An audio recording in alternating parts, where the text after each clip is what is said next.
habits so deeply worn that it really takes a while before any practitioner is really willing to even begin to acknowledge it might be possibly true.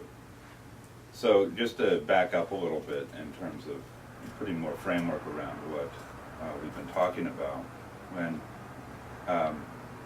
in our tradition we speak of humankind as having, there's lots of frameworks or ways of looking at the organism. One of them that's a useful tool, and nothing should be treated as absolute, but just as a tool to use, is the notion of our division into personality and essence.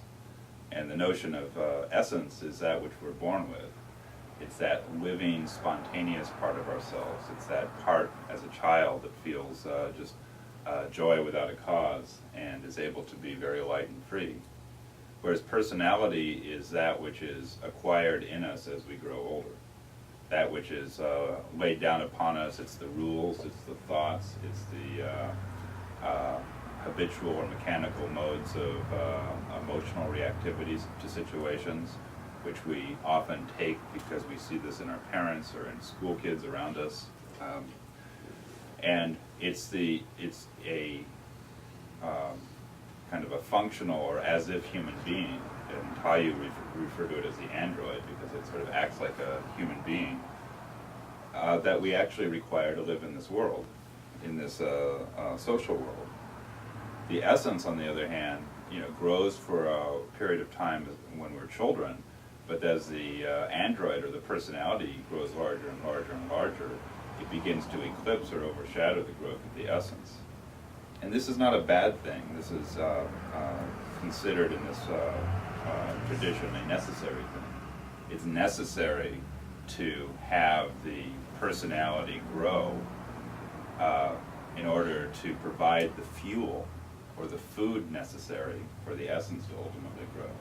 Essence can grow to a certain point as we grow as children, but it needs something. It needs a nutrition. It needs food in order to further its growth so that it can actually allow and grow into a larger factor in our organism. That's the question. What are the attributes of essence? So when we say that it's something that is inborn, one way of looking at it is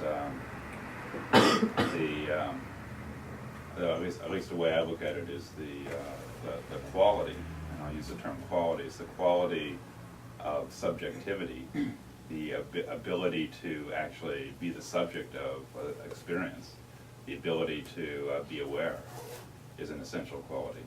And in fact, I'll just say as a footnote that our act of observing ourselves in the way that we're starting to kind of circle around in this dual mode of attention is a act of actually stimulating and calling forth one of the few attributes of essence that's available to us to actually utilize. So directing attention, the ability to consciously direct attention could be seen as an attribute of essence. It's an intrinsic kind of experience where it's an affirming kind of experience.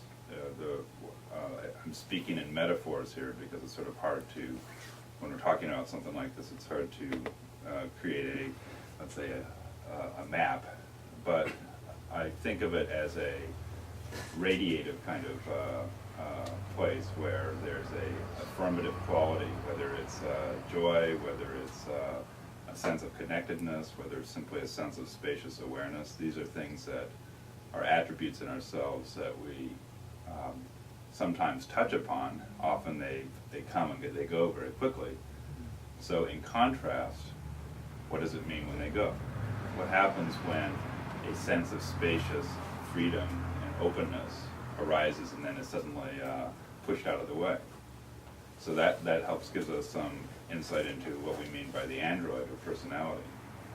So the android or personality is the part of ourselves that or the experience of ourselves we have when we identify, that is, compulsively direct our attention on a mechanical aspect of ourselves. And I say mechanical because it's an aspect of ourselves that is called into function exclusively by exterior factors impinging on us. You see what I mean? In other words, the android functions in reaction to events in the outside world. Can it become self-aware? The android? Yeah.